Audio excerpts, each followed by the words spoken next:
Hello students, দীর্ঘ 2 বছরের অপেক্ষার অবসান কিন্তু ঘটেছে।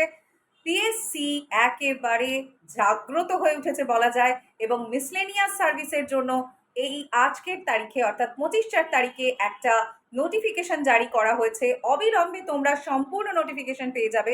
পিএসসি ক্লার্কশিপে 30 তারিখের ডেটটাও মেনশন করা হয়েছে। 30 তারিখের মধ্যেই পুরো প্রসেসটা জানা যাবে বলে এই নোটিফিকেশনে বলা হয়েছে। এই বিষয়ে বিশদে জানতে অবশ্যই টেক্সটবুক সুপার কোচিং এর ওয়াইটি চ্যানেলে, দুটি ওয়াইটি চ্যানেল রয়েছে, WBPSC এবং বেঙ্গল।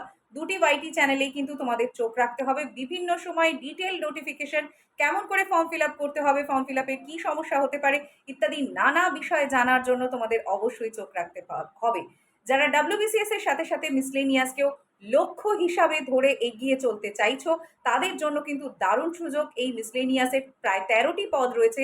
এই 13টি সম্মানজনক পদে, যেখানে প্রায় গেজেটেড অফিসারের সমতুল মর্যাদা তোমরা পেতে চলেছ, এই সমস্ত পদের জন্য তোমরা পরীক্ষায় বসতে পারছো। এবং একটা খুব আনন্দের বিষয় যে পিএসসি কিন্তু সত্যিই জাগ্রত হয়েছে। এই মিসলেনিয়াসের 2 বছর পরে, আমরা 2 বছর ধরে অপেক্ষা করছি এই নোটিফিকেশনে, সেই নোটিফিকেশন যে এলো, এটা কিন্তু ভীষণই ভালো একটা খবর। সুতরাং প্রিপারেশন হবে অত্যন্ত ভালো, এবং সেটা অবশ্যই টেক্সটবুক সুপার কোচিং এর সাথে।